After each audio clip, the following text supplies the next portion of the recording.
In product ownership or product owner role, there is no such thing as over communication. If you need to make sure that your customers, your clients, your key stakeholders, they are in alignment with whatever it is that you're doing, you have to communicate clearly. Hey everyone, welcome to my channel. If you're new here, my name is Nkechi, and on this channel I provide guidelines on product management and just navigating through life as a girl working in tech. I will be continuing the interview series. If you haven't seen the first episode, you should check that out, where I'll be talking about ways you can answer interview questions for product management. I will be sharing real life examples with real people. Please note that the videos and audios I'll be sharing from these interviews have already been consented. If you'd like to learn more about the coaching sessions, I'll leave a link below where you can book a one-to-one with me for career tips or just ideas around product management. I hope you find the video useful, and don't forget to like and subscribe.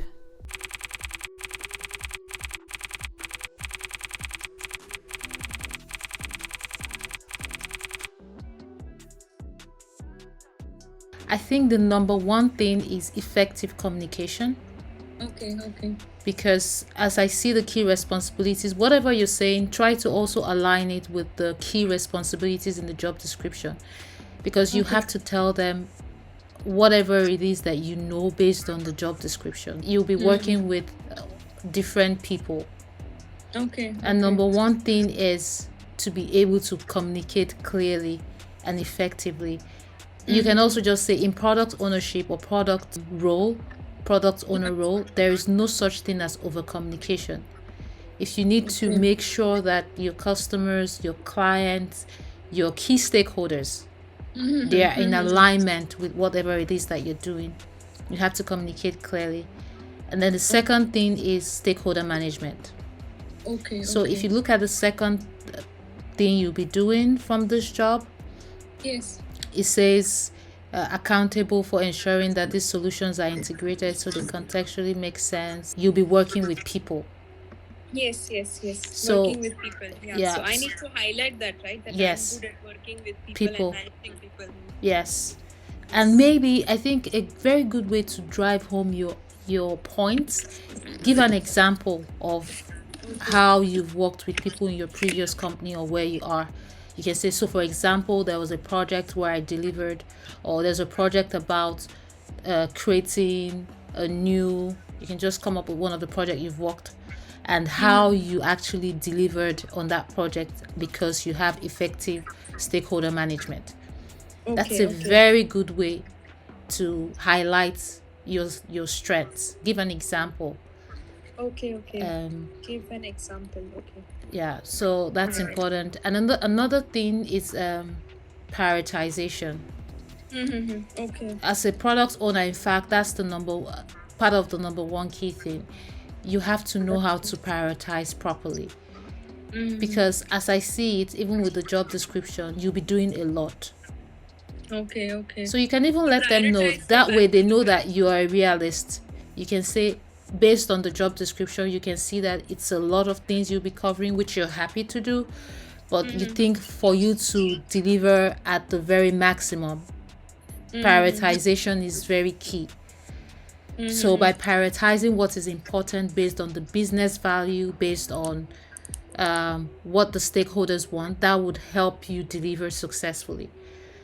Okay. So the role of a product Business owner, value and what stakeholders want, right? yes, stakeholders want, but most importantly, I think instead of saying what stakeholders want, you need to first ask, because they might frame a question like, okay, so when you say prioritization, what do you mean?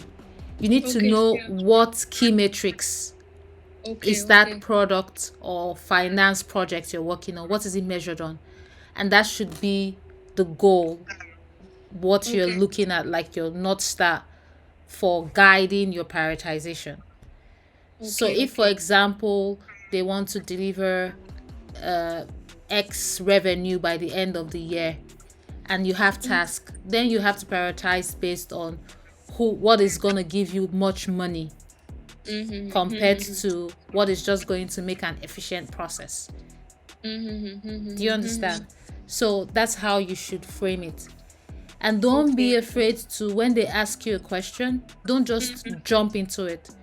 try to think about it. I think that also helps. It shows that you're thinking on your feet. So if they Okay. ask you a question, it's okay to take a minute or 30 seconds to think about it. And if you're not clear, because most product ownership question, at least the ones I've experienced, they can say, okay, you have these two products. What would you prioritize to deliver first? Instead of just jumping to assume, okay, I will prioritize A over B, you can say, okay, to help me understand this question, these two products, what is their value? Can you tell me the value of the product? What are we trying to achieve? You can ask some open questions to get clarity. Do Okay, you okay, okay. understand? What are we trying to achieve? Yeah, this is a very good point, because I think I lack here. Whenever I go for an interview, they ask me question and I try to deliver it very fast, but I don't really take time, because when I take a pause, I get so scared. Like That's then I okay. become more nervous. So That's okay. I think you really need to, as a product owner, because there's a lot of times you'll be faced with all these challenges. You're getting requests from management, you're getting requests from internal stakeholders, you're getting requests from external stakeholders. So, a okay. very important skill of a product manager, you need to know when to take these pauses, ask clarifying questions. Another thing is you need to know how to be bureaucratic. That's the word. Okay. Because How to be? Sorry. bureaucratic. So, Okay. within organizations, there's a lot of politics that go on.